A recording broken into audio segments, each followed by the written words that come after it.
ओम नमः शिवाय। दोस्तों, आज के वीडियो में बात करेंगे कार्तिक मास के अंतिम तिथि कार्तिक पूर्णिमा के बारे में।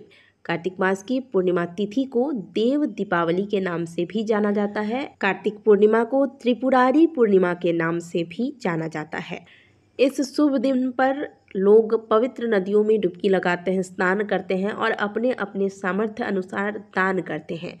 विशेष करके आज के दिन गंगा तट पर दीपदान करने का विधान है और शाम के समय भी आज के दिन दीपदान किया जाता है। इसके अलावा शास्त्रों में कुछ ऐसे भी कार्य बताए गए हैं जो इस शुभ तिथि पर वर्जित माने जाते हैं। तो आज के इस वीडियो में हम जानेंगे कि कार्तिक पूर्णिमा किस दिन है, पूर्णिमा का व्रत किस दिन रखा जाएगा, स्नान दान की पूर्णिमा किस दिन होगी। इस दिन हम जितना पूजा पाठ, मंत्र जाप, दान, ध्यान, दीपदान इत्यादि कर लें उतना हमारे लिए अच्छा है। देखिए, शास्त्रों के अनुसार बताने के लिए तो बहुत कुछ है कार्तिक पूर्णिमा के विषय में, लेकिन हम कितना कर सकते हैं यह ज़्यादा महत्वपूर्ण है। तो जिन्होंने पूरे कार्तिक महीने का नियम लिया था, कार्तिक स्नान किया है, उन्हें क्या करना है, और जिन्होंने कार्तिक स्नान नहीं किया, पूरे कार्तिक महीने का नियम नहीं लिया, उन्हें क्या करना है, कार्तिक मास का उद्यापन किस प्रकार से करना है, ये पूरी जानकारी हम आपको देने वाले हैं। क्योंकि यह कार्तिक मास की अंतिम तिथि है, यह आपके व्रत को पूर्णता दिलाएगी। और यदि पूरे कार्तिक में आपके द्वारा कोई एक दिन छूट गया है, हो सकता है किसी दिन आप सुबह उठ नहीं पाए हो, या किसी दिन आपकी तबीयत खराब हो गई हो, बुखार की वजह से आप स्नान नहीं कर पाए हो ब्रह्म मुहूर्त में उठ के, या पीरियड्स के वजह से महिलाएं, या फिर आप कहीं सफ़र कर रहे हो, इस वजह से आपका बीच में कुछ एक दिन छूट गया हो, तो कार्तिक पूर्णिमा के दिन जो आपको मैं बताने वाली हूँ, ये करके आप अपने कार्तिक व्रत को या फिर कार्तिक के नियम को पूर्णता दिला सकते हैं। सबसे पहले तो आज के दिन आपको ब्रह्म मुहूर्त में जगना है। अब पूरे कार्तिक महीने में आपने क्या किया नहीं किया वो आप भूल जाइए। आज के दिन आपको ब्रह्म मुहूर्त में उठना है। कब? सुबह 4 बजे जग जाइए। अगर घर के आसपास कहीं पवित्र नदी है तो वहाँ जाने की आप व्यवस्था कर लीजिए, वहाँ जाकर ब्रह्म मुहूर्त में स्नान कीजिए। लेकिन अगर ये नहीं हो पाता है, प्रायः ये चीज़ नहीं ही हो पाता है, तब ऐसे में क्या कीजिएगा, घर में आप ठंडा पानी लीजिएगा, ठंडा या ताज़ा पानी ले लीजिएगा। इसमें गंगा जल डालकर हर हर गंगे बोलकर स्नान कीजिएगा। बाल भिगोकर आज के दिन स्नान नहीं करना है और स्नान के समय साबुन, शैम्पू इत्यादि का प्रयोग नहीं करना है।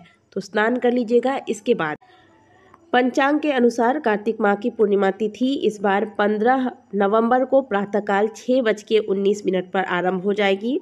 वहीं इस तिथि का समापन अगले दिन यानी कि 16 नवंबर को देर रात्रि में 2:58 पर होगी। ऐसे में कार्तिक पूर्णिमा का व्रत 15 नवंबर को रखा जाएगा और इसी दिन स्नान दान भी की जाएगी। और देव दीपावली का पर्व, साथ ही कार्तिक पूर्णिमा में जो आप शाम के समय दीपदान करते हैं, ये सभी हमें 15 नवंबर को ही करना है। तो देव दीपावली के निमित्त जो आप दीपदान करेंगे, इस दिन मुख्य रूप से 11, 21, 51 या फिर 108 दीपदान किए जाते हैं। और यह दीपदान यदि किसी पवित्र नदी के तट पर किया जाए तो यह श्रेष्ठ है। इसके अलावा घर के आसपास कोई शिवालय है, नारायण भगवान का मंदिर है, तो वहाँ भी जाकर दीपदान किया जा सकता है। इसके अलावा केले के नीचे, पीपल वृक्ष के नीचे, आंवले के नीचे या बेल के नीचे भी आप दीपदान कर सकते हैं। गुरुवार है तो गुरुवार के दिन आप इन सभी वनस्पतियों के नीचे दीपदान कर सकते हैं। तो यह दीपदान आपको प्रदोष काल में शाम 5:08 से लेकर शाम 7:47 तक करना है। इस बीच आप देव दीपावली के निमित्त जो भी पूजा पाठ या दीपदान करना चाहते हैं वो कर सकते हैं। इसके अलावा रात्रि के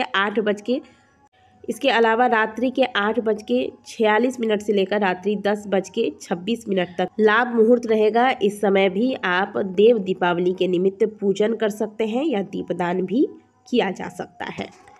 अब जानते हैं कि कार्तिक का उद्यापन किस प्रकार से करना है। तो सबसे पहले तो ब्रह्म मुहूर्त में उठकर स्नान कीजिएगा। स्नान के बाद कुछ न कुछ दान आज के दिन आप अवश्य निकालिएगा अपने सामर्थ्य अनुसार। सीधा निकाल दे। सीधा में आप कच्चे अनाज, चावल, आटा, दाल, नमक, हरी सब्जियां, घी इत्यादि का दान कर सकते हैं। तो ब्राह्मण के निमित्त स्नान के बाद दान निकाल दे। सूर्य नारायण को अर्घ दे। घर के मुख्य द्वार पर स्वस्तिक का निर्माण कर लें। तुलसी जी की पूजा जैसे आपने प्रतीक दिन किया है कार्तिक मास में, बिल्कुल उसी प्रकार से उसी समय आप कार्तिक में जो अंतिम दिवस पर रहा है कार्तिक पूर्णिमा वाले दिन भी तुलसी जी की पूजा करें, दीपदान करें तुलसी जी के समक्ष। घर में भगवान विष्णु के समक्ष घी का दीपदान करें। भगवान को खीर का भोग लगाएं और विष्णु सहस्त्र नाम का पाठ करें। और हो सके तो भगवान विष्णु के मंत्रों से एक छोटा मोटा आप हवन कर लें। इसके लिए आप किसी ब्राह्मण को बुलाकर, क्योंकि यदि आपने कार्तिक स्नान किया है और कार्तिक स्नान का उद्यापन करना चाहते हैं तो इसके लिए आपको ब्राह्मण की आवश्यकता होगी, क्योंकि हर चीज़ हर किसी के द्वारा किया हुआ सफल नहीं होता है। कहीं कहीं पर ब्राह्मणों की आवश्यकता होती है। तो आप ब्राह्मण को बुलाकर ही आप उद्यापन करवाएं। छोटा मोटा आप एक हवन करवा लें। हवन के बाद ब्राह्मण भोज करवाएं। आज के दिन ब्राह्मण ब्राह्मणी को जोड़े में भोजन करवाया जाता है। तो यदि हो सके तो आप भी जोड़े में भोजन करवाएं। ब्राह्मण और ब्राह्मणी को बैठा के श्रद्धा भाव से उनको आदर पूर्वक भोजन करवाएं। इसके बाद अपने सामर्थ्य अनुसार वस्त्र आदि देकर उन कुछ द्रव्य दक्षिणा देकर उन्हें प्रणाम करें, उनका आशीर्वाद लेकर फिर उन्हें विदा करें। दान में आप पंडित जी को धोती, कुर्ता, पजामा, बर्तन में खास करके आज के दिन पीतल का कोई बर्तन ले सकते हैं। बहुत ज़्यादा नहीं, आप छोटा सा एक दीपक ही ले लीजिए, छोटा सा आप एक लोटा ले लीजिए, छोटा सा पूजा का जो छोटा छोटा आपको कटोरा मिल जाता है वो ले लीजिए। मतलब कुछ भी आज के दिन आप दान कीजिएगा बर्तन। कुछ कच्चे अनाज, फल, सब्जियां इत्यादि लेकर फिर पंडित जी को इन सभी चीज़ों का दान किया जाता है। और ब्राह्मणी को दान करने के लिए आप सुहाग की सामग्रियां अवश्य रखेंगे।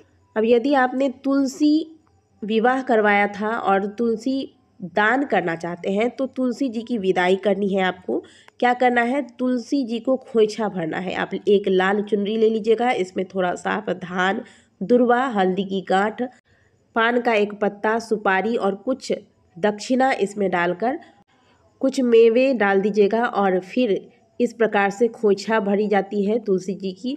और तुलसी जी से प्रार्थना की जाती है कि हे माँ, आपकी कृपा सदैव हम पर बनी रहे, आपकी कृपा से हम पर नारायण की कृपा भी सदैव बनी रहे। इस प्रकार से प्रार्थना करके तुलसी जी को आप ब्राह्मण जी को दान कर दें।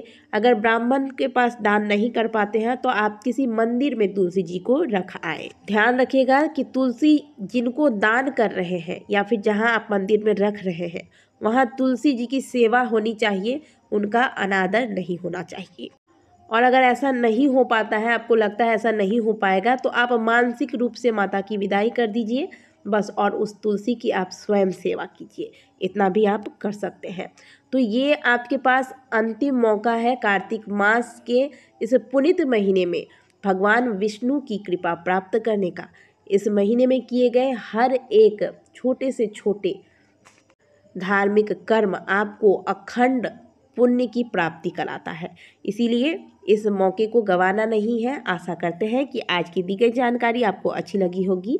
वीडियो अगर आपको अच्छी लगी है तो वीडियो को लाइक ज़रूर कीजिएगा। कमेंट बॉक्स में हर हर महादेव अवश्य लिखिएगा। मिलते हैं आपसे अगले वीडियो में, तब तक के लिए ओम नमः शिवाय, हर हर महादेव।